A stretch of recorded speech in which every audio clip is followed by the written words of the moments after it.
കേൾക്കുന്ന ചെറുപ്പക്കാരുടെ കൂട്ടത്തിൽ നിസ്കരിക്കാത്തവരുണ്ടെങ്കിൽ, എന്റെ ശബ്ദം ശ്രവിക്കുന്ന ചെറുപ്പക്കാരുടെ കൂട്ടത്തിൽ ജമാഅത്ത് നിസ്കാരത്തിൽ പങ്കെടുക്കാത്തവരുണ്ടെങ്കിൽ, എന്റെ ശബ്ദം ശ്രവിക്കുന്ന ചെറുപ്പക്കാരുടെ കൂട്ടത്തിൽ ഇതാ മറ്റുള്ള പാവപ്പെട്ട പെണ്ണുങ്ങളെ ബുദ്ധിമുട്ടിക്കുന്നവരുണ്ടെങ്കിൽ, ഈ സദസ്സിൽ വെച്ചൊരു തീരുമാനമെടുക്കുക. ഇനി ഞാൻ കള്ളു കുടിക്കൂല, ഇനി ഞാൻ പാവപ്പെട്ട പെണ്ണിനെ ആക്രമിക്കൂല, ഇനി ഞാൻ അള്ളാന്റെ പള്ളിയിൽ സജീവമായി ഉണ്ടാകും, ഇനി ഞാൻ അള്ളാന്റെ പള്ളിയിൽ കൃത്യസമയത്ത് പള്ളിയിൽ നിന്ന് ജമാഅത്തായിട്ട് സംഘടിതമായി നിസ്കരിക്കുന്ന അവസ്ഥ ഉണ്ടാകും. ഇനി റബ്ബേ, ഈ മജ്‌ലിസ് വിട്ട് എന്റെ വീട്ടിലേക്ക് ചെല്ലുമ്പോൾ ഈ പറഞ്ഞ കാര്യം എന്റെ മനസ്സിലിരുത്തി, നിന്റെ മനസ്സിലിരുത്തി ചെറുപ്പക്കാരാ, ഒന്ന് ചിന്തിക്ക്.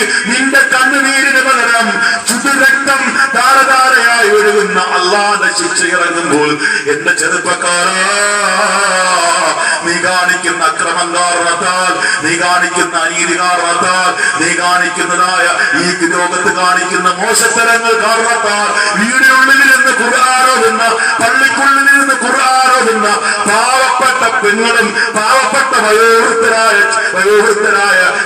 വയോവൃത്തരും ഇതാ മരിച്ചു വീഴുമ്പോൾ, വയോവൃത്തരും കുഞ്ഞുങ്ങളും പിടഞ്ഞു മരിക്കുമ്പോൾ, സുനാമി പോലുള്ള ഭൂകമ്പം പോലുള്ള ശിക്ഷകൾ നീ കാരണത്താൽ അല്ലാഹു ഈ ലോകത്തിറക്കുമ്പോൾ, എന്റെ പ്രിയപ്പെട്ട മുസ്ലിമേ, നീ എന്ന് മനസ്സിലാക്കുക, ഇനി ഞാൻ നന്നാവുക തന്നെ.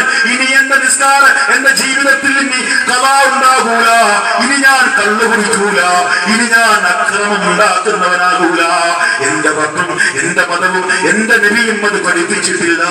എന്റെ അല്ലാഹു പറഞ്ഞതേ ഞാൻ കേൾക്കൂ, എന്റെ നബി പറഞ്ഞതേ ഞാൻ കേൾക്കൂ, എന്റെ മുത്തുനബി പറഞ്ഞ മുത്തുനബി കാണിച്ചു തന്ന പാതയെ ഞാൻ പിന്തുടരൂ. എനിക്കിനി അതല്ലാത്ത മറ്റൊരു ജീവിതം വേണ്ട എന്നുള്ള ഒരു ദൃഢനിശ്ചയമാണ് നീ എടുക്കേണ്ടത്. ഇബ്രാഹിം ബിൻ അദ്ഹം റളിയല്ലാഹു അൻഹു ഈ കാണുന്നതായ ഈ മുന്നിൽ നിൽക്കുന്ന പാവപ്പെട്ട പെണ്ണിന്റെ കരച്ചിൽ കാരണത്താൽ, ഈ പാവപ്പെട്ട പെണ്ണിന്റെ ചിരി കാരണത്താൽ ഇബ്രാഹിം ബിൻ അദ്ഹം റളിയല്ലാഹു അൻഹുവിന്റെ ഉള്ളുണ്ടല്ലോ, ഉള്ളൊന്ന് വേദനിച്ചു. ഞാൻ കരഞ്ഞത് ഇതിനാണോ? ഞാൻ ചിരിച്ചത്? ഈ ശിക്ഷ എത്രയോ മോശമാണ്. എന്റെ റബ്ബിന്റെ ശിക്ഷ എത്രയോ കഠിന കഠോരമാണ്. അല്ലാഹുവിന്റെ ശിക്ഷയുടെ മുന്നിലുണ്ടല്ലോ ഇബ്രാഹിമേ, നിന്റെ ശിക്ഷ ഒന്നുമല്ല എന്ന് പറഞ്ഞുകൊണ്ട് പെണ്ണ് പറയുമ്പോൾ, ആരാണ്, ഏത് റബ്ബ്, എന്ത് റബ്ബ്, എങ്ങനത്തെ റബ്ബ്? ഉടനെ തന്നെ പെണ്ണ് പറയുന്നു, ഈ ആകാശമുണ്ടല്ലോ ഇതെന്റെ റബ്ബ് പടച്ചതാണ്, ഭൂമി റബ്ബ് പടച്ചതാണ്, ഈ കാണുന്ന സർവ്വവിധ വസ്തുക്കളും അല്ലാഹുവിന്റെതാണ്, ഈ കാണുന്ന സർവ്വതും റബ്ബിന്റെതാണ്, ഇത് മുഴുവനും എന്റെ റബ്ബിന്റെതാണ്. ആരാ നിന്റെ റബ്ബ് എന്നുള്ള ചോദ്യത്തിന് മുന്നിൽ ഇബ്രാഹിം ബിൻ അദ്ഹം റളിയല്ലാഹു അൻഹു മുട്ടുകുത്തുമ്പോൾ, പാവപ്പെട്ട പെണ്ണിന്റെ ശബ്ദത്തിന് മുന്നിൽ മുട്ടുകുത്തുമ്പോൾ, പാവപ്പെട്ട പെണ്ണിന്റെ ഈ പറച്ചിലിന് മുന്നിൽ മുട്ടുകുത്തിയിട്ട് അല്ലാഹുവിലേക്ക് അടുത്തപ്പോൾ, പടച്ചറപ്പിലേക്ക് അടുത്തപ്പോൾ, അല്ലാഹുവിന്റെ പ്രിയങ്കരനായി മാറിയപ്പോൾ, അല്ലാഹുവിന്റെ ഇഷ്ടുള്ളവരായി മാറിയപ്പോൾ, അല്ലാഹുവിന്റെ ഏറ്റവും പ്രിയപ്പെട്ട മനുഷ്യരായി, അല്ലാഹുവിന്റെ വലിയായി, അല്ലാഹുവിന്റെ ഇഷ്ടദാസനായി മാറിയപ്പോൾ ആരായി മാറി? ചരിത്രം സൃഷ്ടിച്ച ഏറ്റവും നല്ല ഭരണാധികാരി, ഏറ്റവും വലിയ സ്വച്ഛാധിപതിയായ ഭരണാധികാരി പെണ്ണിന്റെ കരച്ചിൽ കൊണ്ട്, ഒരു പെണ്ണിന്റെ ചിരി കൊണ്ട് ഇതാ ശരീരങ്ങളും മനസ്സും മുഴുവനും മാറിയ ഏറ്റവും വലിയ ഭരണാധികാരി, ലോകത്തെ കിടുകിടാകരപ്പിച്ച ഇബ്രാഹിം ബിൻ അദ്ഹം റളിയല്ലാഹു അൻഹുവിനെ പോലെ ഈ ഭരണാധികാരിയെ മറക്കാൻ കഴിയുമോ? എന്റെ പ്രിയപ്പെട്ട ചെറുപ്പക്കാരാ, അല്ലാഹുവിന്റെ അടുക്കലേക്ക് അടുത്തെങ്കിൽ സ്വച്ഛാധിപതിയായ ഭരണാധികാരി നീതിയുടെ ഉറവിടമായി മാറുമ്പോൾ, അല്ലാഹുവിന്റെ ഏറ്റവും അടുത്ത ഇഷ്ടദാസനായി മാറുമ്പോൾ, അല്ലാഹുവുമായിട്ട് സ്നേഹമുള്ളതായി മാറുമ്പോൾ, എന്റെ പൊന്നുമോളെ നീ ഒന്ന് ചിന്തിക്ക്, ഇനി എന്റെ റബ്ബുമായിട്ട് അടുക്കലല്ലാത്ത മറ്റൊരു മാർഗമില്ല. എന്റെ പൊന്നുപെങ്ങളെ നീ ഒന്ന് ചിന്തിക്ക്, ഇനി എന്റെ റബ്ബിനോട് അടുക്കലല്ലാതെ, റബ്ബിനെ പ്രേമിക്കലല്ലാതെ, അല്ലാഹുവിന്റെ റസൂലിനെ ഇഷ്ടം വെക്കലല്ലാതെ, അതുവഴി മഹാരഥന്മാരെ ഇഷ്ടം വെക്കലല്ലാതെ, അല്ലാഹുവുമായിട്ട് അടുപ്പം വെക്കുന്ന വഴി, മുത്തുനബിയുമായിട്ട് അടുപ്പം വെക്കുന്ന വഴി, മഹാരഥന്മാരെ അല്ലാഹുവിന്റെ ഔലിയാക്കന്മാരെ സിയാറത്ത് ചെയ്ത് അവരുമായിട്ട് അടുപ്പം സ്ഥാപിച്ചുകൊണ്ട്, അല്ലാഹുവേ ഞങ്ങളെ നീ സ്വർഗത്തിന്റെ ആക്കണേ റഹ്മാനെ എന്ന് ചിന്തിക്കുക എന്റെ പെങ്ങളെ. ഇനി അള്ളാഹ് വിലക്കിയത്, അള്ളാഹ് ഹറാമാക്കിയത് എന്റെ ജീവിതത്തിൽ നീ ചെയ്യൂല. അന്യപുരുഷന്റെ മുഖത്ത് ഞാൻ പച്ചയായി വികാരഭരിതനായി ഞാൻ നോക്കൂല എന്ന് ദൃഢനിശ്ചയം എടുക്കുക. അള്ളാഹുവിലേക്ക് അടുക്കുക, പടച്ചറപ്പിലേക്ക് അടുക്കുക. അള്ളാഹു റബ്ബുൽ ഇസ്സത്തായ തമ്പുരാൻ നമ്മളേവരെയും സ്വീകരിക്കുമാറാകട്ടെ. അതുകൊണ്ട് ഇതൊക്കെ ഉണ്ടാകണമെങ്കിൽ ഇബാദത്ത് ഉണ്ടാകണം, ഇതൊക്കെ ഉണ്ടാകണമെങ്കിൽ നിസ്കാരം ഉണ്ടാകണം, ഇതൊക്കെ ഉണ്ടാകണമെങ്കിൽ അള്ളാഹുവിൽ അചഞ്ചലമായ വിശ്വാസം ഉണ്ടാകണം, ഇതൊക്കെ ഉണ്ടാകണമെങ്കിൽ മനസ്സ് വിശാലമാകണം, ഇതൊക്കെ ഉണ്ടാകണമെങ്കിൽ അള്ളാഹു റബ്ബുൽ ഇസ്സത്തായ തമ്പുരാൻ ഉണ്ടാക്കി തന്ന കുടുംബ ബന്ധത്തെ മുറിച്ചു കളയാതെ അരിഞ്ഞു കളയാതെ കൂടപ്പെടുത്തി നിർത്തിക്കൊണ്ട് അടുപ്പിച്ച് നിർത്തിക്കൊണ്ട് ഒറ്റക്കെട്ടുള്ള മുസ്ലിമീങ്ങളായി, ഒറ്റക്കെട്ടുള്ള സഹോദരിമാരായി, ഒറ്റക്കെട്ടുള്ള സഹോദരന്മാരായി മുന്നോട്ട് പോകാൻ നാഥൻ തമ്പുരാൻ നമുക്ക് ഏവർക്കും തൗഫീഖ് അനുഗ്രഹിക്കുമാറാകട്ടെ.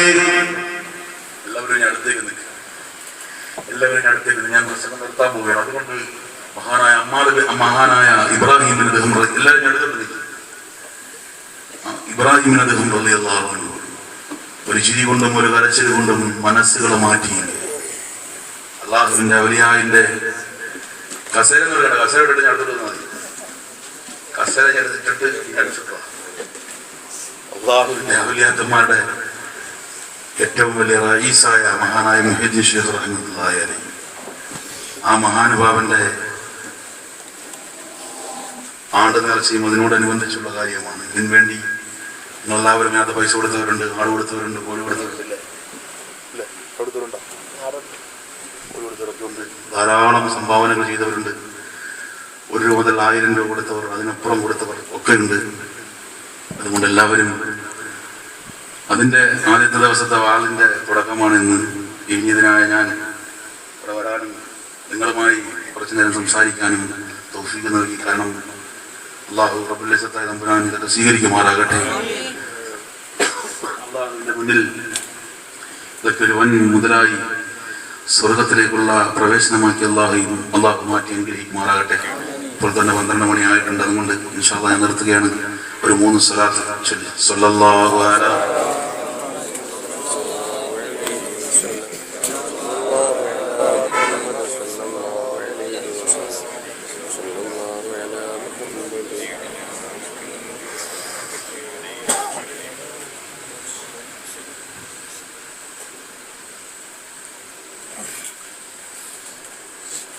സംഘാടകരൊക്കെ പോയ ദുആ ചെയ്യാലല്ലേ കൊടുത്തോല്ലേ ആരും കാണാൻ.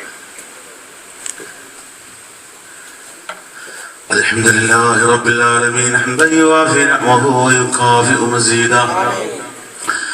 اللهم صل على رسولك سيدنا محمد وعلى آل سيدنا ونبينا ومولانا محمد. കരുണക്കടലായ റബ്ബേ, രാജസീതായ തമ്പുരാനെ, ഞങ്ങൾക്ക് ഭക്ഷണങ്ങളും പാനീയങ്ങളും നൽകുന്ന നാഥാ, ഞങ്ങളുടെ ജീവിതവും മരണവും നിശ്ചയിച്ച തമ്പുരാനെ, ഞങ്ങളോട് സ്നേഹമുള്ള റഹ്മാനെ, ഞങ്ങൾക്ക് അനുഗ്രഹങ്ങൾ ചൊരിക്കുന്ന തമ്പുരാനെ, ഞങ്ങളിൽ നീ ഖൈറും ബറക്കത്തും ചൊരിക്കണേ അല്ലാ. ഞങ്ങളുടെ കുടുംബങ്ങളിൽ നീ ഖൈറും ബറക്കത്തും ചൊരിക്കണേ അല്ലാ. ഞങ്ങളുടെ കുടുംബം നീ ഒറ്റക്കെട്ടുള്ള കുടുംബമാക്കണേ അല്ലാ. ഞങ്ങളുടെ കുടുംബം പരസ്പരം സ്നേഹമുള്ള കുടുംബമാക്കണേ അല്ലാ. ഞങ്ങളുടെ കുടുംബം പരസ്പരം ബഹുമാനമുള്ള കുടുംബമാക്കണേ അല്ലാ. മനസ്സ് വിശാലമുള്ള കുടുംബമാക്കണേ അല്ലാ. റബ്ബേ, ഞങ്ങളെ നീ സ്വീകരിക്കണേ അല്ലാ. ഞങ്ങളുടെ ഈ കൂട്ടത്തെ നീ സ്വീകരിക്കണേ അല്ലാ. ഞങ്ങളെ ഇവിടെ ഒരുമിച്ച് കൂട്ടിയതുപോലെ നാളെ നിന്റെ ജന്നാത്തുൽ ഫിർദൗസിൽ ഞങ്ങളെ ഒരുമിച്ച് കൂട്ടി അനുഗ്രഹിക്കണേ തമ്പുരാനെ. ഞങ്ങളെ എല്ലാ മുസീബത്ത് ഇടങ്ങേറുകളെ തൊട്ട് കാക്കണേ അല്ലാ. വാഹനാപകടങ്ങൾ അപകട മരണങ്ങളെ തൊട്ട് കാക്കണേ അല്ലാ. വെന്തുരുകുന്ന മരണങ്ങളെ തൊട്ട് കാക്കണേ റഹ്മാനെ. ദൈനംദിനം ഞങ്ങൾ കണ്ടുകൊണ്ടിരിക്കുന്നത് അപകട മരണങ്ങളാണ് റഹ്മാനെ. ദൈനംദിനം ഞങ്ങൾ അറിഞ്ഞുകൊണ്ടിരിക്കുന്നത്, ഞങ്ങൾ വായിക്കുന്നതൊക്കെ റബ്ബേ അപകട മരണങ്ങളും വെന്തുരുകുന്ന മരണങ്ങളുമാ. ഞങ്ങളെ നീ കാത്തുരക്ഷിക്കണേ റഹ്മാനെ. ഞങ്ങൾക്ക് നീ ക്യാൻസർ തരല്ലേ അല്ലാ. ഞങ്ങൾക്ക് നീ പ്ലേഗ് തരല്ലേ അല്ലാ. ഞങ്ങൾക്ക് നീ കുഷ്ഠം തരല്ലേ അല്ലാ. ജനങ്ങൾ വെറുക്കുന്ന രോഗങ്ങൾ ഞങ്ങൾക്ക് തരല്ലേ അല്ലാ. രോഗങ്ങൾ കൊണ്ട് റബ്ബേ പാപം പൊറുക്കുമെങ്കിലും റഹ്മാനായ റബ്ബേ ഈ രോഗം ഒന്നും സഹിക്കാനുള്ള